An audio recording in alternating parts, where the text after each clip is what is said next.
YouTube is LMERicoTv, man. I'm back with another video. Y'all see what we got going on, man. Jaydayoungan, the whole story.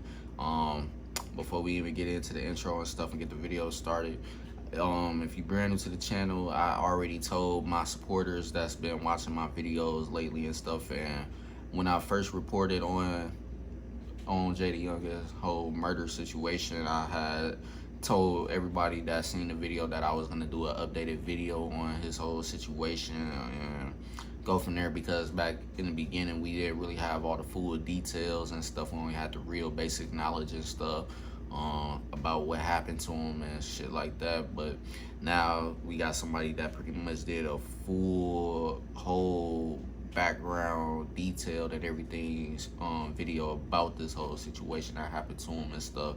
So here we are right now, man. So this is the updated video reaction. And with that said, man, if you're brand new to the channel or you've been watching videos on the channel but not yet subscribed, please hit that subscribe button now. As y'all see, I'm on the grind to 10K. I'm halfway there. Shout out to y'all that's been supporting the channel so far, and shout out to y'all that's gonna become new supporters of the channel, man. All y'all support matters, and I definitely appreciate it, because without y'all, my channel wouldn't be where it's at right now. And also don't forget to smash that like button, comment on the video as well, and don't forget to tell your family and friends about the channel, and hopefully they become supporters of the channel. And also don't forget to turn on post notifications so you guys get notified when I drop new videos, and be sure you don't miss out on new videos that I drop. Check out the channel every day, no matter the time of the day, just because you never know when I'm gonna drop and you don't want to miss out. And also don't forget to add and follow me on social media. All my social media platforms are listed down below in the description box, as well as in the intro of the video, so you shouldn't have a hard time at all finding me on social media. With that said though, man, we're gonna go ahead and start the screen record, because this is a long video and I don't want to waste too much time because it's already long. And that started, and we're gonna start the vid now. Is after a double in Bogalusa. Investigators have spent the past 24 hours trying to put all the pieces together, and there were 3 separate scenes. Authorities believe they're all connected and that they're part of a bigger problem. What's poppin', everybody? Welcome back to the channel. It's KB and we locked in. Now let's jump into it. Today, we're gonna be talking about Jaydayoungan, the history behind the rap. And just very quick, I want to say shout out to the person that made this video possible, because without them making this video, we obviously wouldn't be able to react to it. But this they channel right here, KB Goes Live, so definitely go show them some love and support. Y'all might like their content and other videos that they got posted. But anyways, now we're gonna get right back to this video and continue on. The place he came from and how it all led to his tragic demise.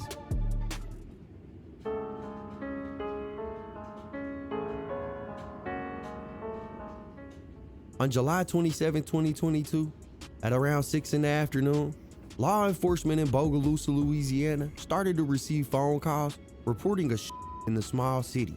They responded to the 600 block of Superior Avenue, where one victim laid in the driveway, suffering from multiple wounds. While paramedics struggled to keep the victim alive, police were informed that another person had been shot as well, but was transported by personal vehicle to the Our Lady of the Angels emergency room.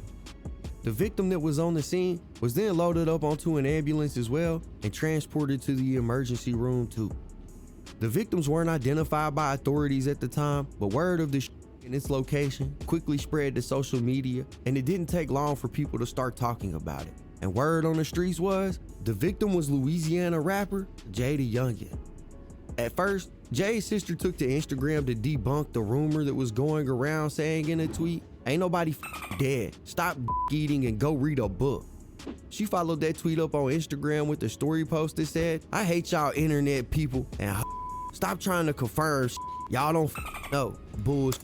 And even though, because I said back in the first video I had did, basically when this whole situation happened, I said that the sister is pretty much letting people know that it wasn't confirmed that he died yet and stuff like that.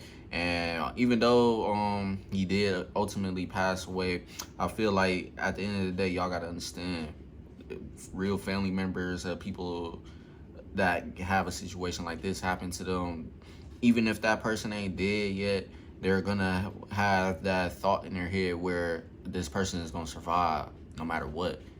They gonna believe, say what they feel like they should say, whether it's to others or themselves, that everything's gonna be all right. This person gonna survive and continue with their life and stuff, etc., etc. Nobody close to these people want to ever see people saying, oh, it's confirmed, yo, such and such family member passed away, boyfriend, girlfriend, etc., whatever the case may be, with your ties to that person. Nobody wants to see people already counting that person out and saying that they passed away and stuff like that, because at the end of the day, they gonna want to have all the belief in the world that that person is gonna survive that this whole situation and stuff like that, and continue on living and stuff like that. But other than that, you gotta understand that's pretty much where she coming from. She ain't trying to see people already counting him out and saying he passed away and stuff until it actually really happens, or whatever the case may be. And for people that go through situations like this, hopefully that ain't the case where you gotta say until that person passes. Hopefully that person that you love and care about actually does survive and stuff to continue on living. But in her situation, like I said, man, you don't never want to see people already counting your family member or whoever that person is to you out already and stuff, unless it's officially happened and y'all be the ones to break the news or whatever the case may be about him actually passing, and not random blogs or vlogs, whatever. Blogs, I'll say, yeah, blogs. You don't want to never see news being spreaded out that ain't really confirmed for real from y'all or whatever the case may be and stuff. So at the end of the day, you got to understand that's pretty much where she coming from. So that's it, though. We're going to go ahead and continue on. Instagram removed her story, but she followed it up with another post that said, Instagram removed my post, but yeah, all of that is cap. Nobody get a life. This didn't stop the word from spreading though, as people started to point out that in a dash cam video of the crime scene that was put on the internet, Jay's blue Corvette could be seen parked outside of the house, and this house was Jaydayoungan's mother's house.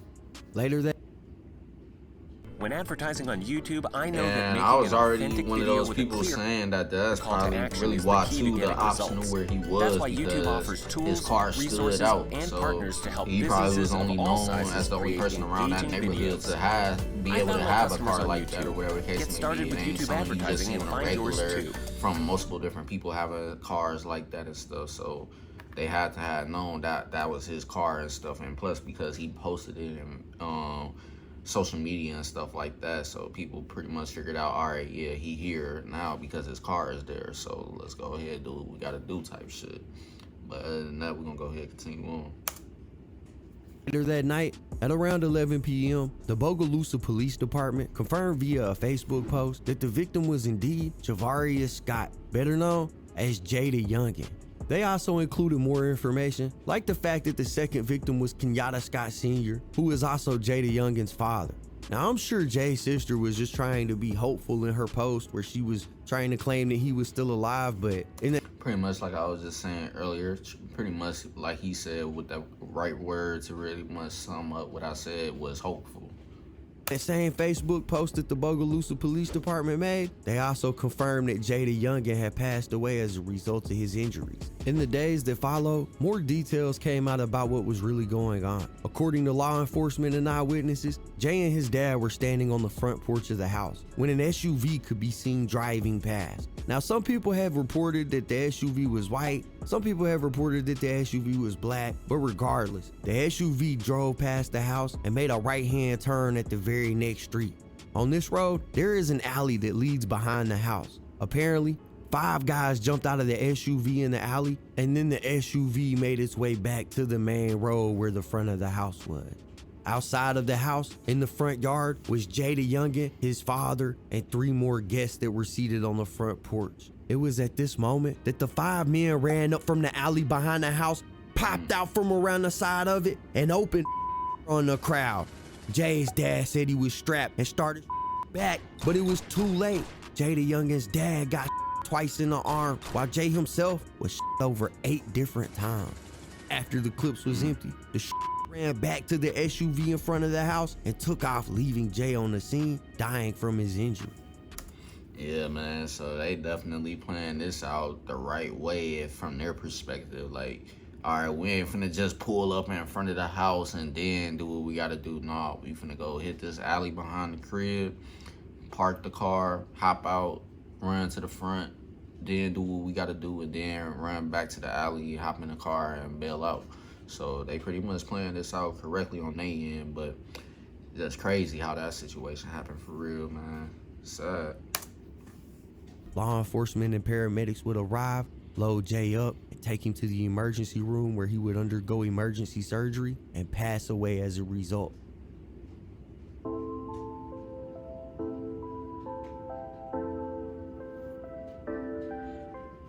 Jaydayoungan, real name Javarius Scott, was born on July 15, 1998, and was being raised in Bogalusa, Louisiana.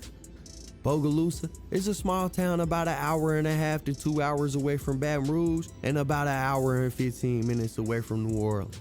While some bloggers on YouTube have tried to be funny and describe the area as trailer parks and country people riding horses, bro, let me tell you something. These folks in Bogalusa and the surrounding areas know how to get down, and it's less trailer parks and more trenches. And gang culture runs rampant through the streets.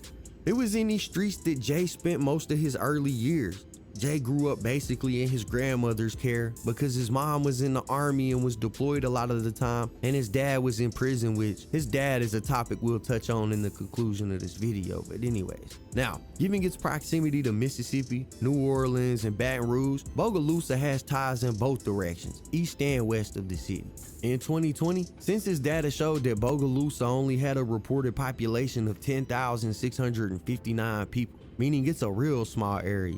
But that number is a number that was down from a 2010 count of the population that had it reported as 12,232. So, Bogalusa has some of the same problems a lot of cities with gangs have, which is a dwindling population that equates to a dwindling economy, which just increases the instability of the region.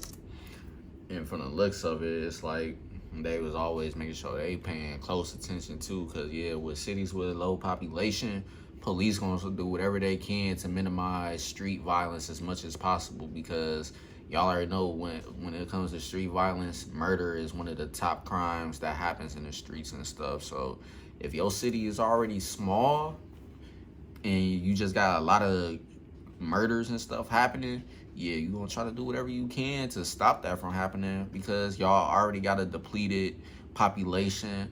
Then on top of that, if y'all continue to let this shit go on, it's gonna be really bad for that city, because now the city is gonna lose workers, the city is gonna lose value, the city is gonna lose pretty much a lot of economic wealth and stuff like that, because without people, how is the city gonna thrive? So you're gonna start to see this a lot now, man, because y'all already see what's going on in ATL. ATL, even though they ain't like a Chicago or anything as far as the murder rate and all that stuff, shootings happening and stuff like that, they not finna let that shit get out of control, because Chicago, I think the last thing I seen was like over 2.5 million people living there and stuff. And you see literally all the historic high-ass murder rate volume numbers every year and stuff. A city like this can't afford to have a situation like that on their hands, where it's all that many murders happening and stuff like that. It would literally kill that city, literally. So I pretty much see why the police is pretty much antagonizing them and stuff, making sure they know that, like letting them know, like, yeah, we watching everything y'all do here. If we feel like y'all got something going on, hey, we gonna mess with y'all. We gonna try to search y'all cars, search y'all crib, all that. So y'all already know pretty much how the police do their things though, man. And two, y'all gotta make sure y'all paying attention to all these details and everything like that. City population, neighborhoods, areas, all that stuff. All that plays a role too into why the police do what they do. That's how it goes. But let's continue on. Leading to a never-ending cycle of poverty and gangs. To put into perspective how poor and impoverished the area is, we gotta look at the stats. The median income in the United States is $33,133 per capita or per person. Now, that's the average that a person makes living in the USA. However, Louisiana residents have an income of only $27,139 per capita. If placed on a list of states with the highest to lowest median income, Louisiana is not far from being at the bottom of the list. But that's not even the worst part, because for the residents of Bogalusa, the median income is just $18,560, which is almost a 50% decrease from the national average, making it one of the... And y'all gotta look at that too. A average person's income living in a city like that. Now, if like I was saying earlier, too many people like that keep passing away, now the city economy wealth is gonna continue to decrease as well. Cause now that's another person that with that possible amount of income a year, that money ain't getting spent nowhere at none of the businesses out there. So if these businesses ain't making the money that they need to survive and continue to operate, they gonna ultimately have to shut down. So that's another reason too why police do what they do. So that's it though, we gonna continue on. The lowest in the nation, meaning that people here are pretty much stuck in the struggle with no way to get out. Poverty, gangs, narcotics, the city is plagued with it all. This is the environment Jay was being raised in, and according to Jay, he had always been in the streets. See, the thing is, with me, I mean, during school, I always been in the streets. The streets always been a part of me, and I always been a part of the streets. At the same time, Jay thought he was gonna be a basketball player and go to the NBA. Well, that was until he was kicked off the team. I played basketball. I was trying to go to the NBA. I had hoop dreams. I was watching Rajon Rondo. It was my role model, but at a certain point, I got in high school and I couldn't stay on the team. So either my grades weren't right or I stayed in some bullshit, stayed in some trouble, you know, on some bullshit. But so my mom used to always tell me, like, you know, say you gotta get that plan B, you gotta have that backup plan. Me, young, I'm like, man, this is my dream. Like, mom, I'm gonna do it, you know. Yeah, I feel like this me, I don't need no plan B. So we had got to that point where reality hit me, bam. I got kicked off the team. I couldn't play basketball. But me, stuck in my ways, feeling like, oh, I'm so good to the point where, you know, I ain't gonna need that, but I'm gonna keep going. I got kicked off the team, so I had to find another option, so. Because of this, Jay turned all his attention to the streets, and it wouldn't be long before Jay decided to stop focusing on school altogether, dropping out in the 12th grade, and instead opting to focus on becoming a rapper, which he started making a real attempt at in the 11th grade. Music was something I always loved to do. I always could rhyme and make it sound good. So my friends and they were telling me, like, man, you need to really do this and take this serious. So I ended up dropping a song, and the feedback I got on it was good, you know, they were with this shit too. So I shot the video, and it went from there. That's how Jaydayoungan came about. Yeah, I started rapping like, yep, right in 11th grade.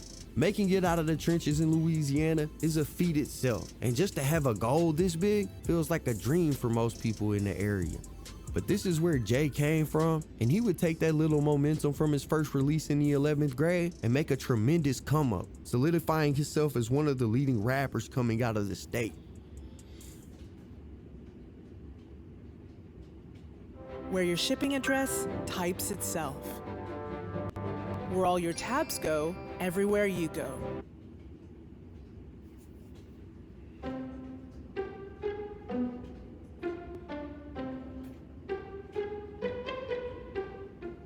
While in the 11th grade, Jay was casually writing raps while in class at high school, and it was nothing he was taking serious at the time, just little raps here and there, but Jay would eventually be talked into rapping and taking it serious by his longtime friend, FG Famous. FG Famous had been rapping for a few years before Jay and managed to get Jay to pop in one time for a studio session. The two recorded a song titled Stick Up, shot a music video for it, posted it on social media, and waited on a response. Within the first 24 hours on YouTube, the song cracked over 1,000 hits, which doesn't really seem like a lot, but when you're from a city that has only 10,000 people in it, bro, that's huge. The song has since gone on to rack up over 1.2 million streams on YouTube as of the time of me recording this video. This was sending Jay the signal that he had something with the music, and it didn't take long for him to jump headfirst into the rap game. 3 months after the release of Stick Up, Jay dropped another music video titled Lay You Down. This track also featured his homie FG Famous, but also had another guest appearance from a rapper named Scotty Kane that was coming out of Louisiana as well. Scotty Kane started popping off around 2014 with the song called Yeah with the Yeah, and had built some buzz around his name in the years that followed that release, so being featured on Lay You Down really helped bring some extra attention to Jay's music. Lay You Down currently sits at around 1.7 million hits on YouTube. These 2 songs really helped cement Jay's thoughts about rap, and from here, he would only continue to rise in popularity. He followed these singles up with his first ever mixtape titled Young Animal in October of 2016. The mixtape didn't really produce any hits for Jay, but it did have some street bangers on it like Around My Way, which also featured his longtime homie FG Famous, and it even had another feature from Scotty Kane. Plus, there was a gem of a song on this mixtape titled Up With Me, which features a guest appearance from NBA YoungBoy during the early stages of his career. And NBA YoungBoy play a bigger part in this story here in a little while, but I found it interesting that basically at the beginning of their careers, both NBA YoungBoy and Jaydayoungan were on this song together.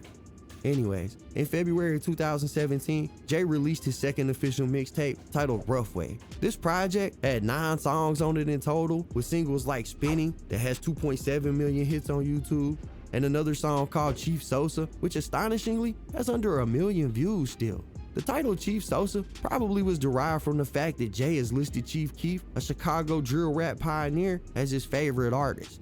The mixtape helped Jay solidify himself as an upcoming artist in the region, and he would once again use the momentum to propel himself even further. With the street success of his first mixtape, Jay doubled down on being a rapper, and over the next few months, he unleashed a barrage of singles and dropped 2 more mixtapes before the end of 2017. He dropped his third mixtape, The Real Jumpman 23, on November 16, 2017, and only a month later, in December of 2017, he dropped his 4th mixtape titled Wake Up, really killing the game at this point. In total, 22 songs were released under these mixtapes, and not a single one of those records had a feature on them. It was because of these solo singles that Jay really started to make a name for himself, and around this point, if you were in Louisiana, you were hearing Jay's music everywhere. It was unavoidable. In February of 2018, Jay dropped a single titled Interstate that racked up over 4 million views on YouTube in under a month, and currently sits at around 36 million hits on his YouTube page. This song was an undeniable hit. Also, this drop got him the attention of XXL magazine, who was releasing a freshman list every year where they attempted to predict who was next to blow. And in 2018, after his Interstate single took off, Jaydayoungan was being considered by the media company as a top contender to make the list. He made the pitch for why he should make it, but unfortunately, like XXL often does, they made the wrong call and left Jay off the list. And XXL, they always doing that goofy shit. I don't know what it is with them. It's like they know they see some of these guys got clearly the support that's backing up their music and shit, but then find a way for some goofy reason to say, nah, we ain't selecting you, we gonna select somebody else.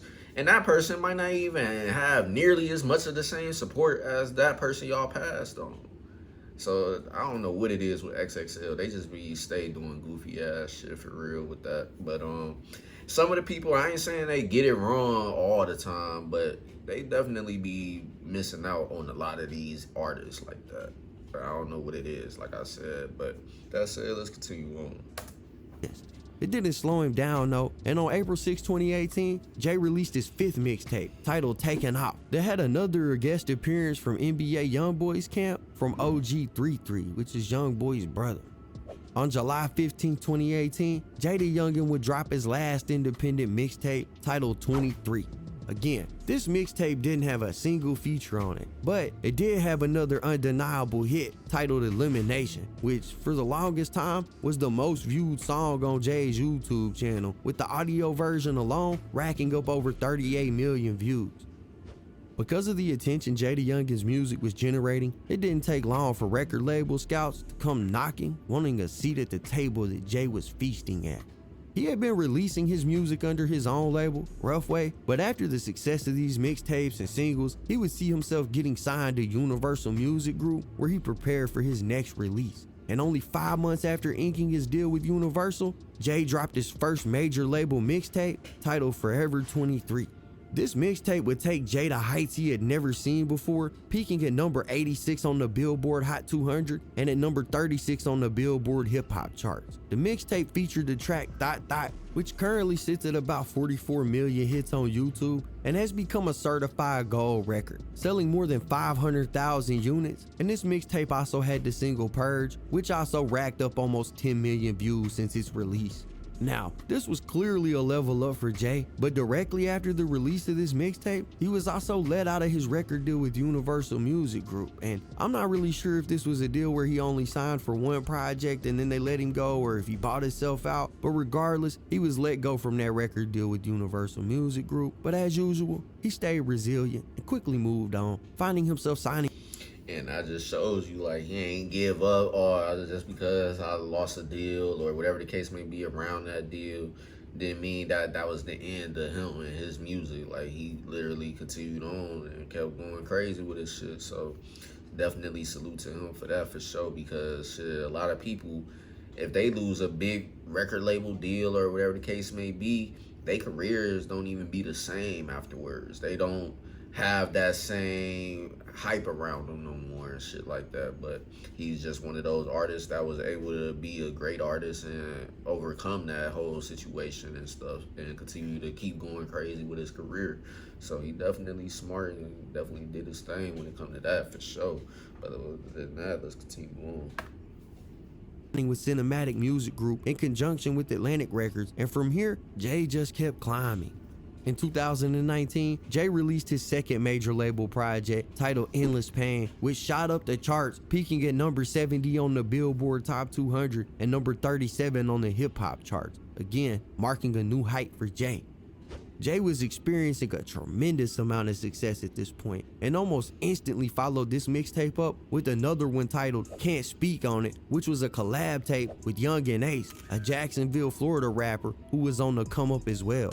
This tape had countless hits on it, but the biggest record on this project was titled Ops, a song which has gone on to become certified gold as well, moving more than 500,000 units. With hit after hit under his belt, it seemed that Jaydayoungan couldn't get any bigger. But just then, Jay released another mixtape at the end of 2019 on October 11th, and the mixtape was titled Misunderstood.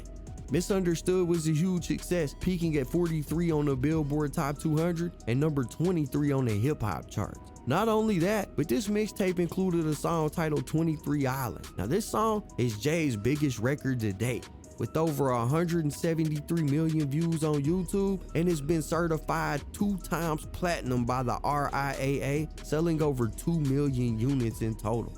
This release also seen Jaydayoungan popping up at number 46 on the Billboard Emerging Artist charts.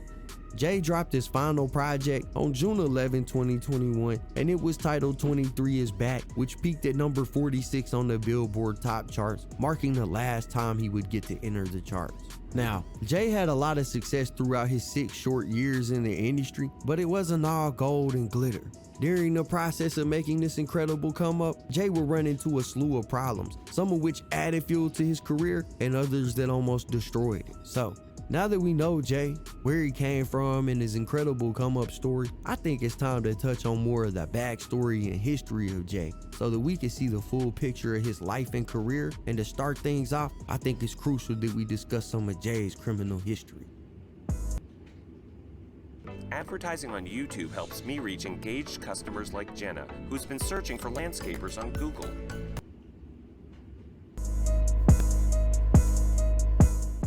Now, early on in Jay's career, it was clear that he prided himself on the fact that he had never been arrested, saying in this interview with DJ Vlad, When I was in trouble, it was some shit where, like, I mean, it wasn't major. It was like, the trouble was like, I might end up getting into a couple fights, smoking in the hallway, in the bathroom, get caught, then get sent to another school or some shit like that, or I might, all that type, might cuss out the teacher or some bullshit like that. It didn't ever get to a point where it got too major. Now, were you getting arrested at all during Arrested, that time? and that's another thing about me. I never been arrested. me growing up, everybody around me, all my family members, a lot of my closest friends, like, they been arrested for bull that I'm witnessing, like. So what I did was capitalize on this. I mean, I can't be stupid and do the same exact things they was doing. I mean, I was participating in a lot of things, but I always was smart too. And I always was the one who would try to give my advice on not to do certain and to stay away from certain people. However, when you're a gangster rapper in the industry, it really seems like it's inevitable to avoid finding yourself in some kind of legal trouble, and that is exactly where Jay would find himself at. In May of 2019, Jay was booked to perform at Rolling Loud Music Festival in Miami, but if you had bought tickets to see him perform, you would have been disappointed. That's because according to the Gadsden County Sheriff's Office in North Florida, the car in which Jay was riding, a 2015 Nissan Altima, was pulled over for speeding at around 9 a.m. in the morning. The car contained 4 individuals, one of which was Jaydayoungan. Once pulled over, officers became suspicious and a probable cause search of the vehicle was conducted due to the odor of marijuana emitting from the interior of the vehicle. Troopers found more than 20 grams of marijuana, drug paraphernalia, and oxycodone pain pills. In addition, one of the 4 occupants was found to be in possession of a firearm. Jay was arrested and charged with felony possession of a controlled substance without a prescription and released the following day around noon on a $2,500 bail, but he missed his opportunity to perform at Rolling Loud because of it. This was the beginning of legal trouble for Jay. In February of 2020, Precinct 4 constable deputies executed a search warrant at a residence in the 1400 block of Rocky Glen Lane in Harris County, Texas.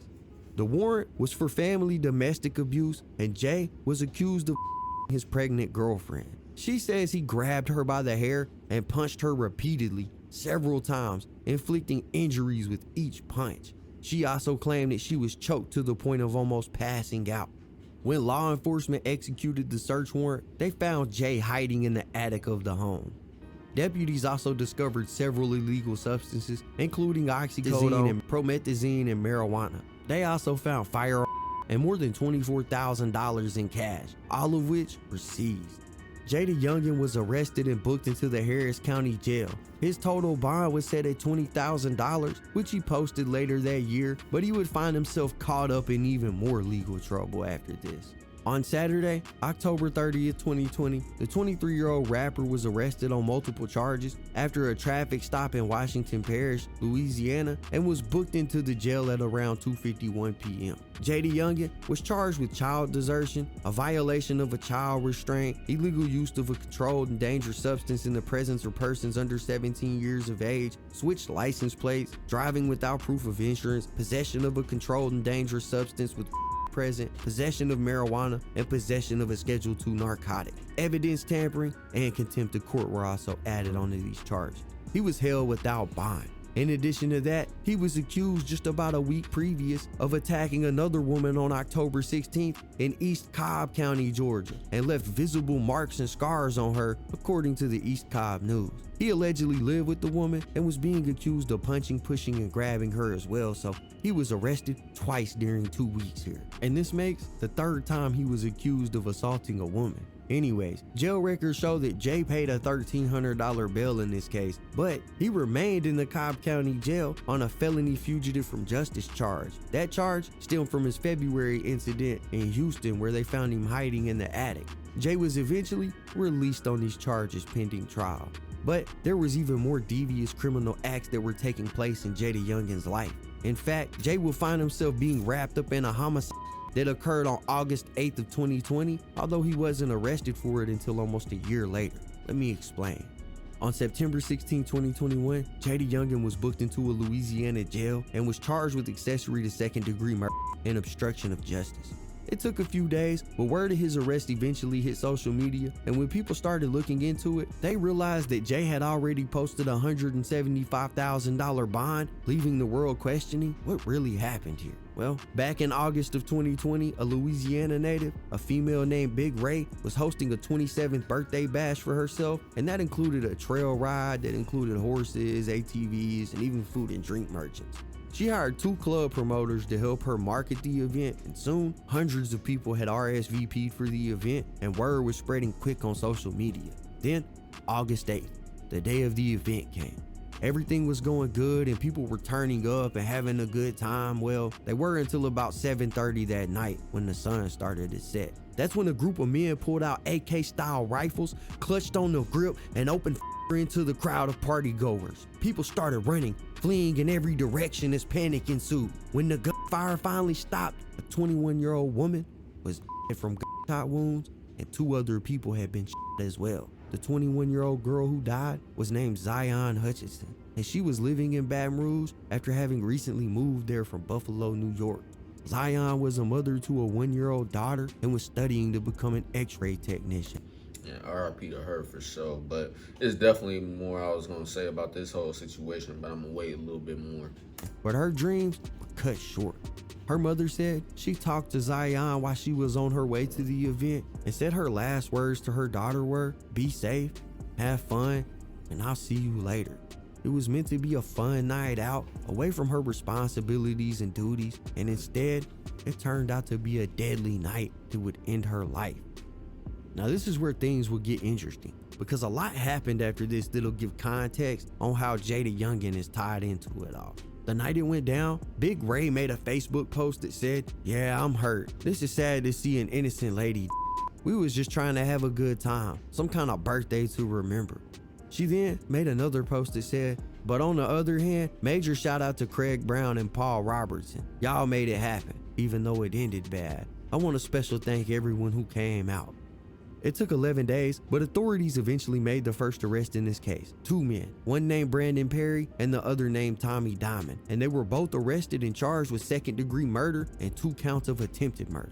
Craig Brown, the man Big Ray named in those Facebook posts, was also arrested on drug offenses related to the crime, including possession with intent to distribute and negligent homicide, and 2 counts of negligent injury for what happened at the party, since he was one of the organizers.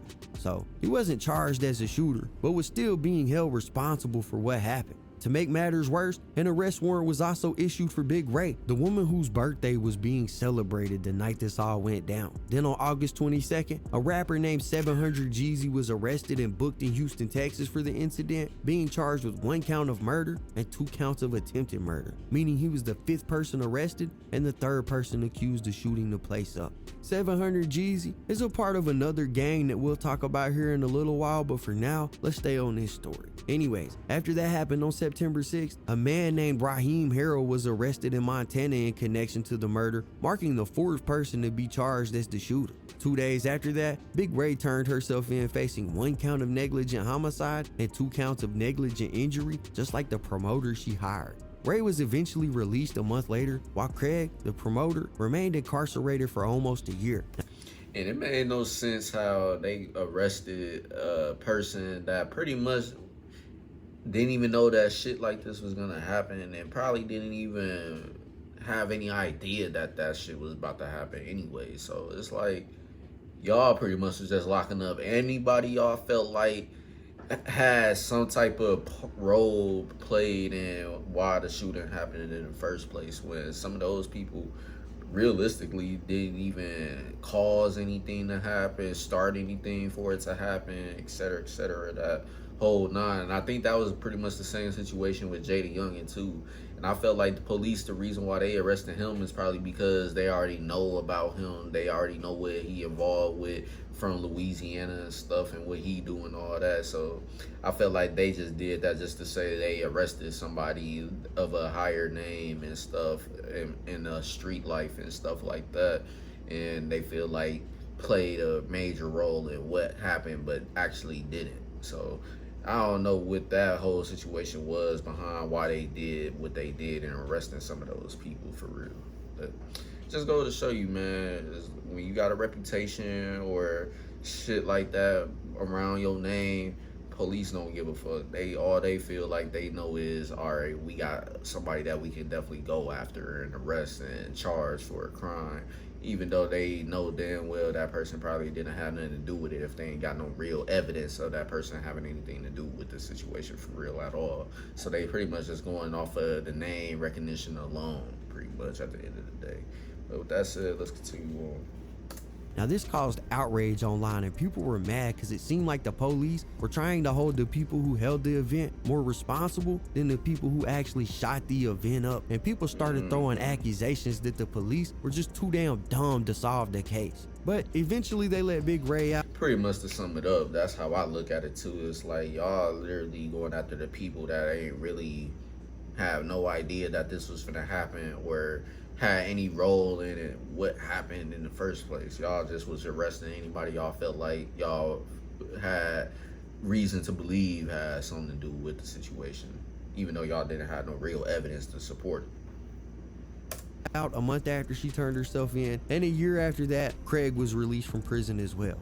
Right around the time Craig was released is when a warrant for Jaydayoungan popped up. And like I said, Jay was booked on September 16, 2021, a year after the incident, as an accessory to the crime.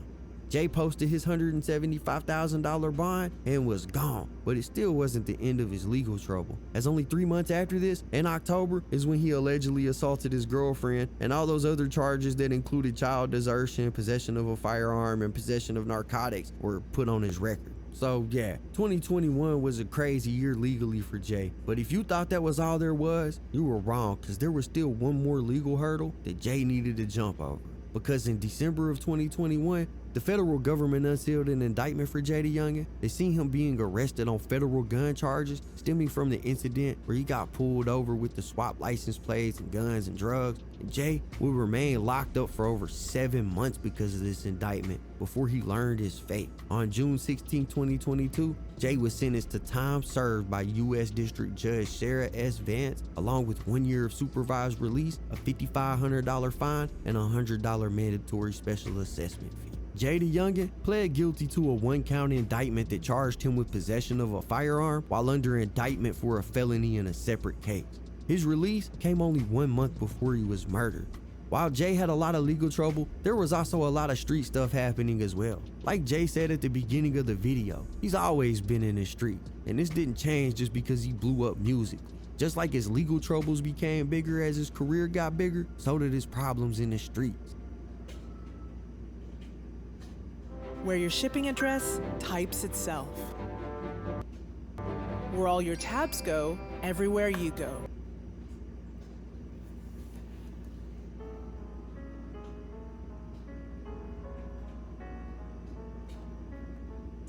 Earlier in the video, we went through Jaydayoungan's come up, and I pointed out how early on in his career, Jay had collaborated with multiple artists from Louisiana. More specifically, his song Up With Me that featured Youngboy and Taking Off featuring Youngboy's brother OG33. Well, these songs helped get Jay in the circle of rap, but while he was there, apparently he didn't want to play friendly all the time. And in 2019, Jay and Youngboy ended up having words with each other. Apparently, Youngboy was upset with Jay because Jay took the liberty of trying to smash Youngboy's baby mama when they separated. Youngboy allegedly hit Jay up to let him know he wasn't rocking with this type of behavior, and apparently the two squashed it, as Jay said he would stop trying to mess with Youngboy's baby mama, which kinda seems like he shouldn't have been doing that in the first place, but it didn't matter because the beef didn't completely die down anyways. As shortly after this, Jay will post a snippet of a song featuring Youngboy on his IG with the caption that said, "I think it's time to do right, tell Youngboy to drop." Now Youngboy responded to this saying, "Delete this shit. I don't know how the you even got my song. I don't around like that," implying that this record wasn't official, and somehow Jay managed to finesse his way onto the track. Either way, the song ended up getting leaked, and Jay denied being the one that released it. Youngboy accused Jay's homies of leaking it. The two would continue to send shots at each other online through various videos. This would further be intensified when Jay released a song titled 38K, which was a clear shot at NBA Youngboy, taking this thing to a whole new level. Youngboy responded with this video where he addresses it in a deadly serious but almost hilarious fashion. These niggas for one, and these ass, the two niggas don't give a about none of that. You be hiding. We real headhunters, man. Come on, man. Open their mouth, came to what they was, man. And you caught the cut and left another family in the blind. Oh, bitch ass nigga. We Man, you niggas know what up with me, man. Big bitch, and I said that, you know, we cloud the whole scene. Can check the news, you know what up with me. Lit top. Now this beef seemed serious, but eventually it did die down and almost seemed to disappear as far as the public was concerned. But while the world was watching this beef unfold on IG, there was another beef brewing in the streets of Louisiana. In Louisiana, gang culture is rampant, even in the small cities like Monroe, Lafayette, Grambling, and the city I want to introduce y'all to today called Roseland. Roseland is about an hour drive outside of Bogalusa, and Roseland is home to a group of rappers called the Purple City Boys, or PCB for short. PCB has beef with another group that goes by the name of La Familia, and La Familia comes straight out of Hammond. One of the key members of this group is a guy named 700 Jeezy, who we mentioned earlier in the story. So let me explain it to y'all. La Familia is connected to two other gangs. One called HG, which stands for Hunger Gang, which comes out of Covington, Louisiana, and 2-3, which comes out of Bogalusa. And as I'm sure you guessed by now, it's Jaydayoungan's gang. So basically, this is PCB versus La Familia, HG, and 23.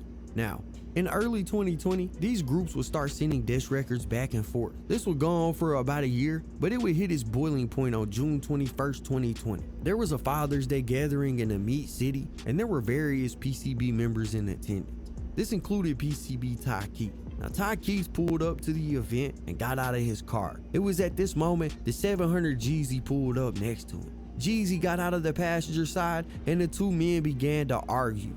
Jeezy then pulled a out and fired several, hitting Ty Keith at least twice in the chest. Ty Keith was taken in a private vehicle to Hood Memorial Hospital in Amite, where he was pronounced dead. Somebody at the scene identified 700 Jeezy as the shooter, and a warrant was issued for his arrest, but 700 Jeezy would be able to evade capture for another 2 months. Meanwhile, PCB Buck dropped this song titled Regardless, which was a dedication to his slain friend. 2 months after the murder, in August of 2020, Jaydayoungan and 700 Jeezy were seen in Hammond recording a music video. It was around this time, on August 8th, 2020, that PCB members had a birthday bash planned for one of their friends, and that friend that the party was for, well, it was none other than Big Ray. And the birthday bash is the exact same one that both 700 Jeezy and Jaydayoungan were arrested for. Nah, that part I didn't know, because that's another new detail from that situation that I didn't even know about. So I definitely appreciate this person putting out this video, because not only did he give more full details behind the murder of Jaydayoungan, but he also pretty much went through his whole rise and fall pretty much at the end of the day. And not a lot of content creators do that. They mostly just report on what the situation was around the person and how it happened and how it ended and all that stuff. And that's pretty much about it. But they don't really go into the full background history of the person that's involved and stuff, like from the beginning to where we are now type shit. So I definitely rock with this content creator for doing that, man, for sure.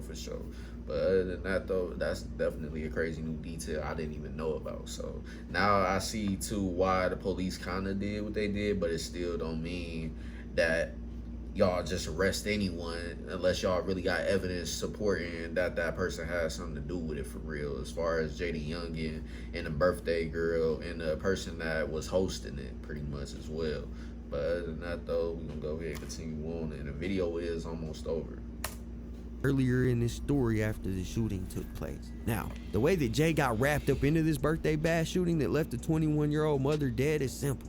According to law enforcement, Jay helped 700 Jeezy flee the scene and even helped him flee all the way to Texas. That's why he was charged with accessory after the fact, because they didn't think he was the shooter, but they think he helped 700 Jeezy escape. And they also think that 700 Jeezy was the shooter. Now, see, and it's a whole lot of they think. So like I was saying earlier, they pretty much was just going based off of who they think was actually involved and came up with these reasons why they felt like they was involved and why they were arresting them and stuff and shit, et cetera, instead of having real legit solid evidence to support their theory and shit. So other than that, it's still pretty much staying like y'all pretty much was still arresting people y'all felt like caused this situation to happen without actual evidence to really support it. Y'all just going based off of assumptions and name recognition and shit like that, et cetera, et cetera. So that said, though, we're gonna continue on. Now, police would eventually arrest 700 Jeezy. Not only did law enforcement apprehend Jeezy, they also arrested 6 other La Familia gang members as well. Now, Jay was eventually released on that $175,000 bond that I was telling y'all about, but he was picked up and rearrested, like I said, on federal gun charges where he would sit for 7 months before being released. And only 1 month later, on July 27, 2022, is when Jay was gunned down in front of his mother's house and lost his life. But even though Jaydayoungan's life had been snatched from him at only 24 years old, this wasn't the end of his story.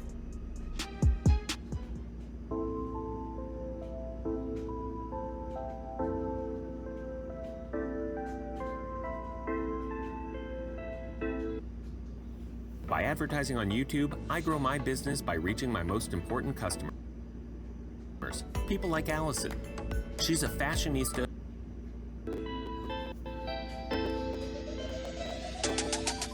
Now look, we've covered a lot of ground here, and I'm not really making an attempt to link anyone to Jaydayoungan's death at this moment, but instead I just kind of wanted to show you the extent of his involvement in the industry and in the streets. Throughout his career, the beefs were numerous, the disses were endless, and while I could go on and on and on about every little detail because there's a lot, I think you guys get the general gist of it all. It was small town rivalries, large industry beefs, millions of dollars, thousands of fans, gold and platinum plaques, all of it created and ended off the back of rap music. And even after his passing, Jaydayoungan continues to have an influence over those that were around him. And that's apparent in every news article that's popped up in the Louisiana news cycle over the last week. The police say they have several suspects, but they ain't the only ones looking for the perpetrator of this crime. Shortly after his death, Jay's people started executing retaliation attacks across the city of Bogalusa. And when I say shortly, I mean within the hour. Only 50 minutes after the incident that took Jay's life, and another shooting took place across town at around 7 p.m.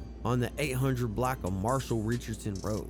In the incident, a vehicle was shot multiple times, and police are saying it was a retaliation attack for the shooting of Jay. The occupants of the vehicle were not hit though. Officials say this is a very fluid situation and that they can only release a limited amount of information about this case, but there are several outside agencies involved and also assisting, which makes me wonder how long it's gonna take them to arrest somebody. But right after that incident where the car was shot up, and another one took place that resulted in a high-speed car chase before the assailants crashed and bailed out of the vehicle and fled into nearby woods on foot. Police say they confiscated the suspect's weapon and vehicle and have identified them, but no arrests have been made in this case yet. On top of all that, there are several theories floating around out there about why this happened to Jaydayoungan. And while I normally don't like to focus on just theories and I like to just hit the facts, there is one of these theories that really stands out to me, and I think it deserves a little more attention. So, this is the theory that Jaydayoungan wasn't even the target of the attack, but instead, his father was. And there's a good reason for this theory as well. I'm not saying this is true, but I'm saying it could be plausible. Well, actually, I know where he finna go into this because I know his father was arrested for some crazy shit too, like stuff that ain't really tolerated in jail or prison. Like y'all pretty much probably know about this already and stuff, but if not, just go ahead and search up what his father was arrested for, because I ain't gonna say it in the video. He might say it because I had paused it before he really got into that, but his father was definitely involved in some shit too, where you could possibly see why this could be a theory and why this whole situation happened in the first place. But yeah, man, there's a lot of stories going on about why this possibly could have happened, but I'm not one to really speak on those theories and stuff, because I'm more of a person that only rather really speak on the real facts and evidence and details about the situation and why it really happened for real and stuff. I'm not gonna go based off what ifs and stuff like that and shit like that. But other than that, we're gonna continue on because the video is almost over and we almost close to an hour, and I don't want this to go too much longer than it should. Plausible, so let me tell y'all about it. See, Jaydayoungan's dad, Kenyatta Scott Sr., isn't what we in the real world would call an acceptable human. He has several very serious charges against him, and there could have been people out there that wanted to take him out. That's because Kenyatta Scott Sr., Jaydayoungan's dad, was a registered. In 2010, Jaydayoungan's dad was arrested and convicted on forcible. But that ain't all. In 2016, he was arrested again, this time for kidnapping, 2 counts of battery, and again. Although he did beat this case, it's still there. You still were arrested twice for the same thing. But look, guys, it don't even end there. Because again in 2021, the local news featured Kenyatta Scott Sr. announcing that a warrant had been issued for his arrest. This time for forcible again and oral battery against a juvenile. Y'all see the trend here? The police raided his house and recovered over 58 grams of meth, 2 pounds of weed, 530 ecstasy tablets, scales, bullets, and extended magazine. Believe it or not, the court granted this man bond, and he posted a picture of his ankle monitor on Instagram along with his bootlegged ass Gucci sneakers. Now, some people have speculated that due to his father's history, it's possible Jay was just at the wrong place at the wrong time and that his father was the intended target. And if that really is like a reason why that happened, his dad gotta feel like shit, because if that was, like I said, the real reason why it happened, then he pretty much the reason why Jay ain't alive right now. Even though Jay was living in a lifestyle that could potentially led to his death for real, so it ain't necessarily to say like, oh, if his dad ain't never do this would have never happened, because that's not completely true at all. Like I said, we know what type of lifestyle Jaydayoungan was living and what he was doing behind the scenes in the streets and stuff like that. So anything could have been a reason ultimately leading to his death at the end of the day. So that said though, man, it pretty much sounded like this is about to be the end. I'm gonna play it a little bit real quick and see. I could see that argument. I'm sure you guys could see it too, but the truth is, we just don't know at this point. I'm sure more details will be revealed as the weeks go on. And guys, I'm sure there's plenty of other YouTubers that can keep y'all filled in with the rumors and the theories and how it all develops. But for now, that's the whole story. Anyways, that's it for the video, guys. If you Yeah, man, that's the end of the vid, man. Like I said, shout out to KB Goes Live. Hold on, let me make sure I said his name right real quick. Hold on. Yeah, KB Goes Live, man. Like y'all seen earlier in the video when I was showing his channel name. Definitely go support him if y'all rock with this video, and y'all might like his other videos because he got 17.7K subs, so we already know he definitely got some valuable content over there that people really support and rock with for real. But with that said though, man, sounds like it's still not a full reason behind why he got killed yet, so we still gonna have to just wait and see, man. And when that time comes, just know another video will be coming on that. But with that said, for now, that's pretty much the end of the vid. If you guys brand new to the channel or been watching the videos on my channel but not yet sub, please hit that subscribe button now. And also don't forget to smash that like button and comment on the video as well. Also don't forget to tell your family and friends about the channel as well, and hopefully they become supporters of the channel. And also don't forget to turn on post notifications so you guys get notified when I drop new videos. And be sure you don't miss out on new videos. Check out the channel every day, no matter the time of the day, so you don't miss out. And also don't forget to add and follow me on social media, man. All my social media platforms are listed down below in the description box as well as in the intro of the video, so you shouldn't have a hard time at all finding me on social media. With that said though, man, that's the end of this vid, and I'm gonna catch you guys later on with more, so stay tuned. Peace.